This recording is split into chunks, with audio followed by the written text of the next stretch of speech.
crois que le président parle du bureau chef de grève. Je tiens d'abord ici à remercier le gouverneur et toute son équipe d'avoir osé faire quelque chose. Et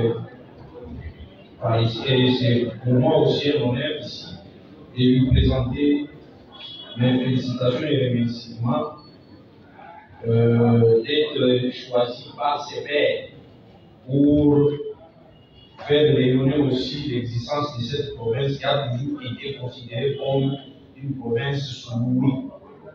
Donc, les actes pareils sont des bienvenus. Je voudrais d'abord par commencer ici montrer sur le plan des lois, sur le plan des finances. J'attends toujours dans ces budgets, nous parlons projet financé par recettes propres, projet financé par la péréquation. Sur le plan budgétaire, ça ne s'explique pas. Conformément au principe d'universalité du budget, l'universalité du budget voudrait que l'ensemble des recettes répondent aux dépenses. Maintenant, quand nous allons commencer, non, telle recette va résoudre le problème de telles dépenses. Donc, nous violons l'universalité du budget qui est la discussion de l'article 7 de la LOFI. Donc, je vous demande, en tant que gouverneur qui doit porter ce budget, de ne pas laisser cette rigidité. Je vous demande la rigueur. C'est un problème de rigueur ici. Il n'y a pas de dépenses de la péréquation et des dépenses de recettes propres. Il y a les dépenses tout court, parce que dans le budget, il n'y a que les recettes et les dépenses. Comment vous allez commencer à faire, non, ça c'est pour tel budget, ça c'est pour telle recette, ça c'est pour tel autre. Donc c'est une fuite à l'avance. Donc le moment qu'il n'y aura pas de recette de péréquation, donc vous viendrez ici nous dire non, ces recettes-là ne nous concernent pas, ce sont les recettes de la péréquation. Non. Nous voulons que vous nous présentiez votre budget. Donc, votre budget, il est un budget en dépenses et un budget en recette. Donc ne dites pas que ça vient, ça va venir de tel partenaire, c'est pour ça qu'on va exécuter tel budget. Non. Vraiment, c'est une violation. Votre politique, il est basé sur, si j'ai une bonne mémoire, 4 ou 5 pays. Vous parlez de la politique sociale et la sécurité des personnes et des... Mais malheureusement, dans tout ce que vous avez ici dans le budget, je n'ai pas vu vraiment ressortir les dépenses de la sécurité. Le problème de la sécurité, dans cette province, c'est un problème très sérieux, très grave. Je prends l'exemple. Moi, je suis venu de Lubumbashi en 1996. J'étais encore proche. Chez moi, en André-Séka, je traverse la rivière Bouila. Il y a ce que nous appelons Chilibouila Makenda, à sa bloc Ouamara. C'était un grand marché où les gens quittaient l'Europe pour venir pour voir Chilibouila.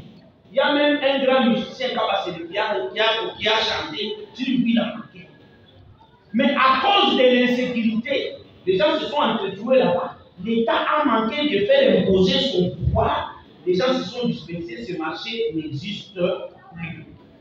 Aujourd'hui, le marché qui avait pris l'ampleur, c'est le marché de Mouyeni. Maintenant, aujourd'hui, quand nous parlons, il est encore menacé. Menacé comment? Quand vous allez vers Diambakoué là-bas, vous ne pouvez pas passer. Avec votre 20 000 francs, ce sont des jeunes gens, pas même des policiers, des jeunes gens seulement de village. Entre Mouyengeza, Jikane, qui sortent là-bas, qui viennent là-bas, qui érigent des barrières, ils ravissent l'argent aux gens. Vous me vous parlez de quelle sécurité ici? Donc nous vous exhortons, le président, membre du groupe, que le gouvernement vraiment s'attelle sur la sécurité. Le problème des barrières entre dans cette sécurité. Nous parlons des denrées qui coûtent cher aujourd'hui. Qui a fait que ces denrées coûtent cher? Nous avons fait même une motion d'information ici. Il y a des barrières partout. La mer a des barrières. La DGM des barrières. La police des barrières. On y militaire, auditoire. Je parle de l'auditoire militaire avec des barrières dans cette promesse. Et il rançonne l'argent. À chaque passage, il faut de l'argent. Nous parlons de l'insécurité des personnes et de leurs biens. Celui qui a acheté un méca de maïs à un prix de faible, quand il arrive sur le même tronçon à 1 kilomètre, il trouve 3 ou 4 barrières. Et il est obligé de payer ici 5 000, parce que la deuxième exige pour la carte 5 000. Si vous n'avez pas la carte, vous payez 5 000. Si vous avez la carte, vous payez 2 000. 5 000, 8 000, 3 000. Il va mettre tout ça sur le dos d'un méca et ça va camoufler. Donc, vous avez intérêt de parler de la sécurité et de mettre en pratique, prendre des dispositions. Dans le Conseil de sécurité, mettez des moyens, descendez sur le terrain, faites-nous passer tous ces gens là-bas hors d'état de nuire. C'est pour la une fois que nous faisons. La bonne gouvernance, votre politique, se base sur la bonne gouvernance. Mais quand nous voyons ce qui se passe ici, je n'ai pas voulu beaucoup parler des budgets, des chiffres qui sont ici. Parce que les chiffres, c'est une catastrophe. Les chiffres ici, c'est une catastrophe. Ayons le courage de faire la politique des moyens. Mais ce ne sont pas à faire des bouquets politiques. D'abord, vos équipes font 1 mois avec ce budget ici. Avec même l'appui des partenaires qui viennent pour les appuyer ici. Donc, voilà ce qu'ils nous produisent. Ce budget, c'est juste comme notre collègue Christelle a dit, c'est juste ça qui est 2025. Parce que si ici, on veut construire le centre hospitalier de Maourouji, alors le centre hospitalier de Maourouji a été construit par le projet Prodam et le projet 145, je ne crois pas les chiffres. Il ne reste que l'équipement. Vous voulez le construire ici. Vous voulez le construire sur base de quoi? Il est déjà construit. Donc c'est quoi? C'est du copier-coller. Je prends ici, je ne vais pas aller. Vous allez, prenez 100, nous sommes volume de recettes. 153. On parle de l'entretien des routes, réhabilitation, tout ça. Nandajik, Mbaolubij, Kassan, Nandajik, Mboyi, tout ça. Allez à 193. Le même dépense revient avec le même libellé. Et maintenant le montant c'est différent. Ici c'est 250 millions. Ici c'est 223 millions. Bon, le premier expert, il a trouvé que c'est 250. Le deuxième qui vient, il trouve que c'est 224. Et c'est quoi au juste? La duplication des projets, les mêmes projets. Et moi je fais de cette façon pour demander aux membres de la commission. C'est une très bonne chose. Partout ils ont dupliqué, c'est l'argent qui est en branle. Donc c'est l'argent qui existe. Prenez cet argent, faites d'autres projets, acceptez d'autres projets. Parce que vous ne pouvez pas prendre le même projet, vous le dupliquez dans 3 ou 4 quartiers. Alors pour nous amener un budget de 200 quelques pages, alors qu'il pouvait être peut-être de 100 pages. Donc, ayons le courage de reconnaître ce que nous faisons. Moi, ce que je vous demande dans tout ça, c'est la rigueur.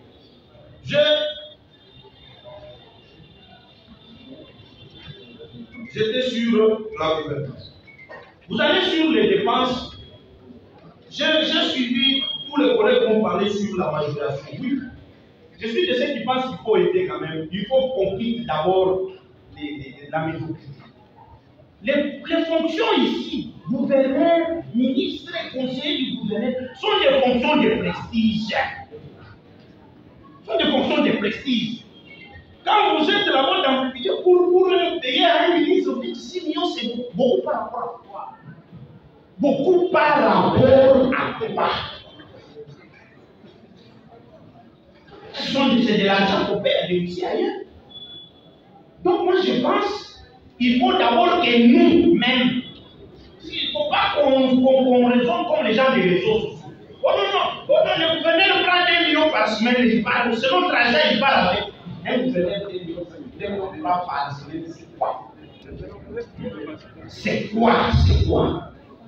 Quittons ce raisonnement là-bas.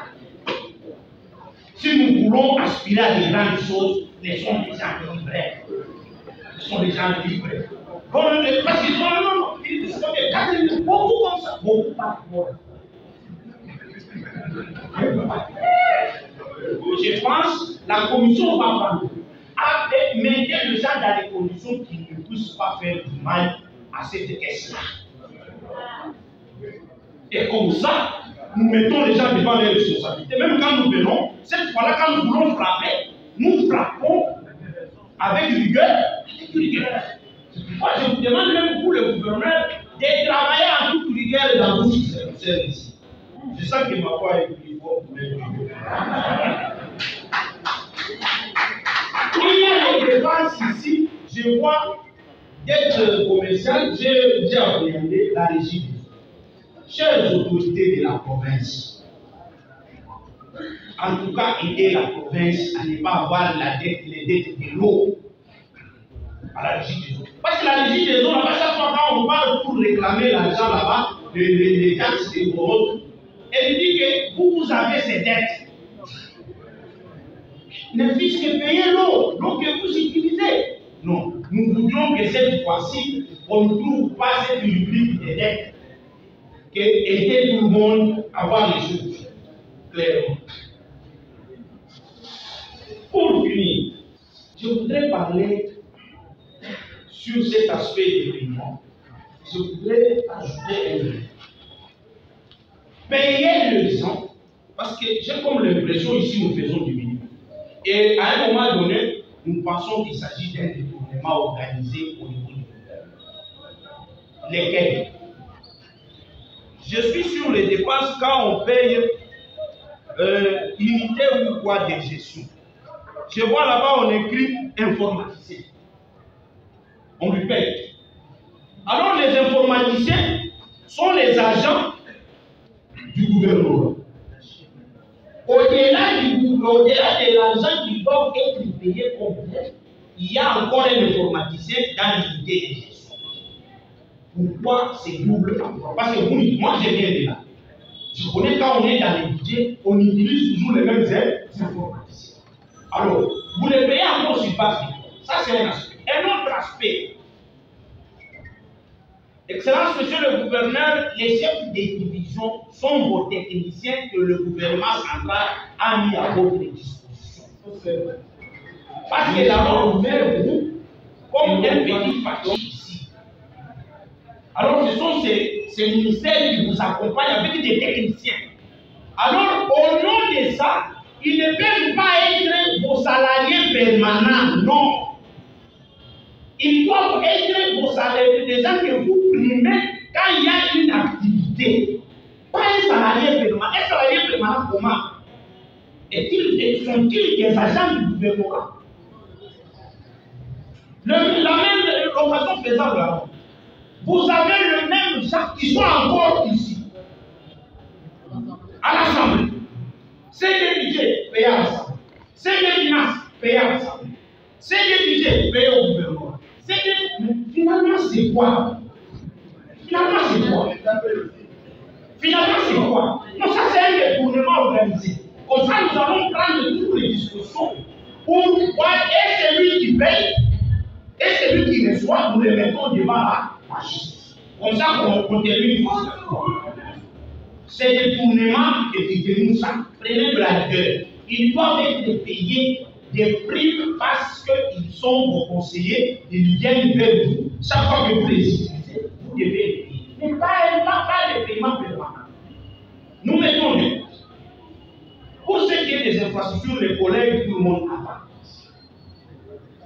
Il y a beaucoup à voir. Nous allons amener des bonnes propositions concrètes que nous allons amener au niveau de la commission pour qu'il se fasse. Mais je voudrais vous dire, moi je suis un élu de Nandajik. J'ai un mandat provincial. Je suis en train de partager la même peine que les collègues dans les milieux ou dans les contrées qui ont été marginalisés. Aussi comme nous tous Nandajik, nous Nandajik, ce n'est pas au nom du fait que vous êtes gouverneur que nous, nous allons être privés de tout. J'ai comme l'impression qu'on confond votre fonction. Ou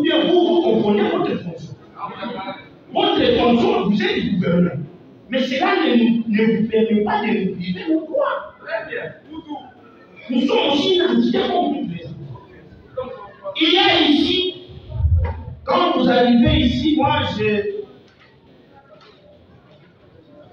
il y a des projets ici, on est allé secteur par secteur dans chaque entité, dans chaque territoire, secteur chefferie. Quand on arrive en Belgique, on fait 3, 4, 5, on l'emballe et on passe. Pourquoi vous ne partez pas aussi secteur par secteur, chefferie par chefferie? Parce que c'est ça la logique que vous avez commencé avec. Maintenant, vous arrivez en Belgique. Non. Nous, en Belgique, nous sommes dans la chefferie de Bokamou. Parce que nous voulons vous aider. Dans la chefferie de Bokamou, quand vous quittez Moujimaï, Bokamou, c'est une chefferie qui est traversée par des grandes routes. La route qui va vers le Diana directement et l'autre route qui vient de Kassassa qui passe par le sol. Donc, vous allez passer par Bokamou, vous allez passer par Bokamou du côté de Djou. Donc, cette fois-là, Bokamou, il est déjà connecté directement. Quand vous allez dans Nandajika, le secteur de Nandajika, vous avez droit de le connecter à Balouba Sankari par la rivière doucement, par laquelle on doit passer pour arriver en bas. Cette rivière a besoin d'un pont. Parce qu'il y a un individu là-bas qui a fait son propre pont avec des arbres et il fait payer à tout passager. Quittons ça. L'État prenons-nous en charge, province, traversons là-bas par un pont que vous allez construire dans 2025. Moi, je vous donne maintenant la cartographie. Vous vous connectez avec les Balouba Sankari à partir de Bata, là-bas vous traversez. Quand vous êtes de l'autre côté, vous allez dépasser Maoubiji, vous allez dépasser Moulambade, vous allez arriver, vous allez dépasser. C'est là où vous allez rencontrer la rivière Chimoko. Et quand vous dépassez, cette rivière a besoin d'un pont. Cette fois-là, vous connectez Chiam, Bakamouba, Nandajika et Balouba Sankari. Et cette fois-là, nous avions tous les produits là-bas qui sont, ça monte. Quand nous sommes sur la rivière, on va mettre les ponts dessus. Et cette rivière, le pont va nous connecter directement avec les territoires de Kabylie. Vous passez par le Sankari par les agents. Mais il faut des décisions courageuses pour terminer cette activité qui est ici. Mais cette fois-là, quand vous voulez arriver dans le centre de Balouba Sankari, vous avez un problème de la rivière, vous avez des rivières, vous avez la rivière Loubilangi et vous avez encore la rivière Loalou. Je vis ici, oui, mais pour couper pour ça, qu'est-ce qu'il faut faire? Prenons les bacs qui va être au niveau de Kassali Moussoro, qui va être en ballottage, qui n'aura pas à faire. Mettons ce bac là-bas à Douala pour traverser, vous êtes en Moussanga, Moussanga, Chileu, Tchowa, Kawan. Ces dépenses ne se multiplient pas ici. Les dépenses, les bacs existent déjà, c'est juste les déplacer et demander l'étude de faisabilité et traverser. Mais là où c'est compliqué, c'est quand nous quittons, nous sommes à Toa pour aller à Kacha. Nous sommes à Kacha pour arriver en Bao, arriver en Poum. Nous allons traverser la rivière Djibouti. On a fait cas ici. Oui, j'accepte. Mais quand nous dépassons nous devons traverser la rivière Chimbo Enani, Lubonge. Et après la rivière Lubonge, nous allons traverser Louboui. Après Louboui, nous allons traverser Loubimbi. Là, nous sommes en Baoudi. Et cette fois-là, pour arriver de l'autre côté de Tchikolo, il faut traverser la rivière Tchikolo. Mais moi, je vous demande de penser à Tchikolo. C'est une rivière qui connecte 4 groupements de Balouba Sankari qui se voient abandonnés, qui sont en connexion directement avec le Qatar. Donc, si nous connectons ces gens-là, nous avions des maïs qui arrivent d'abord au niveau des Mbaobi.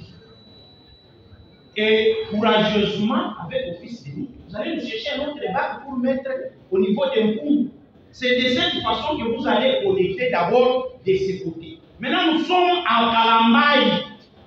Parce que Kalambaye aussi, il est au-delà de la rivière. Nandajika, 3 entités, donc les 3 sont au-delà de la rivière et 2 sont au-delà autre. Nous avions Kalambaye. Bien que connecté à Nandajika par les deux bacs, Kanam Bundu, et les bacs, quand vous montez directement sur le chef, vous savez, Tambokadi. Mais à l'intérieur de la Kalambaye, il y a des petites rivières. J'espère que les collègues qui maîtrisent bien cette géographie peuvent aussi me compléter. Ce sont des petites rivières qui ne demandent pas d'eau. Si vous les connectez, vous avez un Nandajika connecté à Kabine, connecté à Mbujimaï, connecté ou connecté à lui.